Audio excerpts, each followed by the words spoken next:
क्रांति की सब्जेक्ट कहाँ से आई है, इसके लिए मैं बैकग्राउंड आपको बताना चाह रहा हूँ। इसका मतलब है इतनी क्रूरता जो पेशवा ब्राह्मण था, बाजीराव पेशवा नाम का ब्राह्मण जो था, इतनी क्रूरता था। जो भी जमानती हुआ करता था उसको नग्नावस्था में बुलाया जाता, उसके साथ शोषण करता था। पेशवा ब्राह्मण इतनी क्रूरता करता था। इसका मतलब सिंहनाथ नागनाथ का जो था मेन सेनापति, उन्होंने उनका नाम सुनकर 2000 ब्राह्मण वो छोड़कर भाग गया। बचा कितना? 28,000। इसका मतलब एक व्यक्ति 500 महारेजिमेंट सिपाही ने 28,000 पेशवा ब्राह्मणों को साले आम खत्म कर दिए। हमारा खून, आपका खून उसी वंशज का मेरे अंदर है, इसलिए किसी का हम गुलाम करना नहीं चाहते हैं, बर्दाश्त नहीं होता है। किसी को सुनना पसंद नहीं करते हैं, काटे रोटी कमा के खा लेंगे, लेकिन किसी का अंदर हम काम नहीं करेंगे।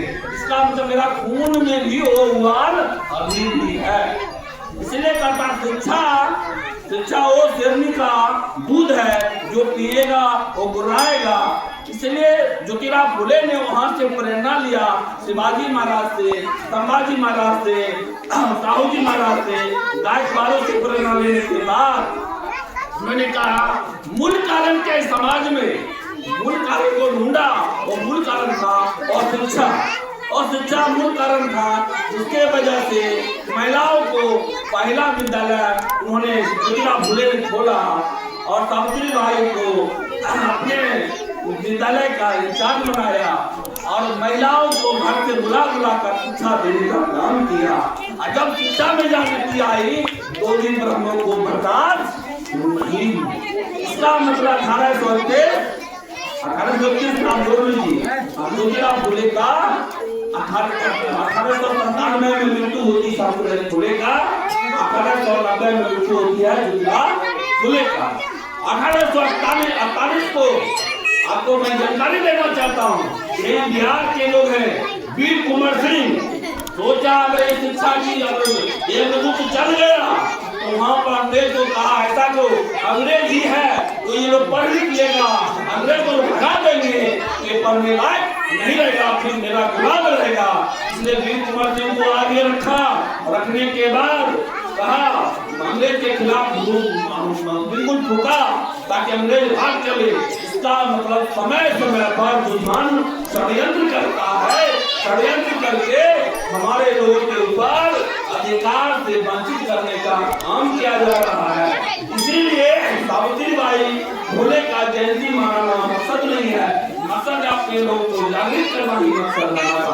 इसीलिए हम चाहते हैं अपनी बहनों से, अपनी माताएं से, अपनी दादियों से, अपने युवाओं से, अपने युवा साथियों से, बुजुर्गों से आह्वान करना चाहता हूँ, जहाँ भी बैठने के बाद अपने बच्चे को इतिहास जानकारी देना बहुत आवश्यकता है।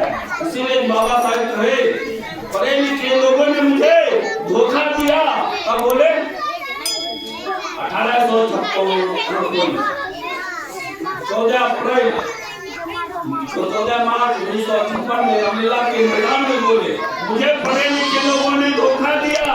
इसका मतलब है हमारे अनपढ़ लोगों को नहीं बोला गया, पढ़े लिखे जो हमारे समाज में पढ़ लिया, डॉक्टर इंजीनियर IPS PCS बन गया, आज उस समाज को पलट कर नहीं देता, यही गद्दारी है। इसका मतलब हम जिस समाज को आगे ले जाना चाहते हैं, पढ़े लिखे लोग वो साथ देना नहीं चाहते हैं। इसीलिए बाबा साहब रो रहे थे, अपनी बात लोगों से कह रहे थे।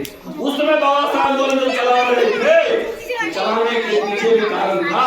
उस समय हमारी घर की महिलाएं जेवर होता था, जेवर बेचकर बाबा साहब को ये देने का क्रांति हुई। क्रांति ने संविधान में लिख दिया हिंदू कोड पैनल में, इस तरह महिलाओं को पढ़ने का अधिकार नहीं था। तो बाबा साहब ने कहा हर महिला पढ़ भी सकता है, लिख सकता है, कर सकता है, हर कपड़ा पहन सकता है। आज हमारी घर की महिलाएं देखिए जो कपड़ा नहीं पहनता, आज स्वतंत्र होकर कपड़ा खरीद कर कपड़ा पहन रही है। यही बात प्रभु को हजम नहीं होता है। स्कूल पढ़ लिख कर अच्छे अच्छे कपड़े पहन रहे, पढ़ाई लिखाई करके आइजर कृष्ण बन रहे हैं, इसीलिए षड्यंत्र करके भारत में वर्तमान में एक मनुस्मृति लाई गई है। उस मनुस्मृति का नाम है एलियम मिशन।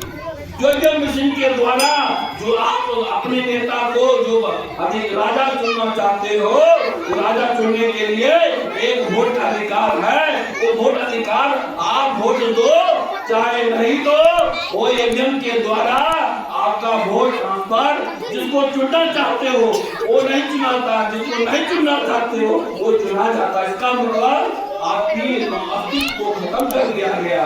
इसलिए मैं आप लोगों से कहना चाहता हूँ, समय को ध्यान रखते हुए मैं आपको बताना चाहता हूँ, सबसे बड़ा भी हमारा सबसे बड़ा जंजाल जो है एलियम मिशन है। इसलिए हम लोग होकर एलियम मिशन के बारे में गाँव लोगों को बताना है।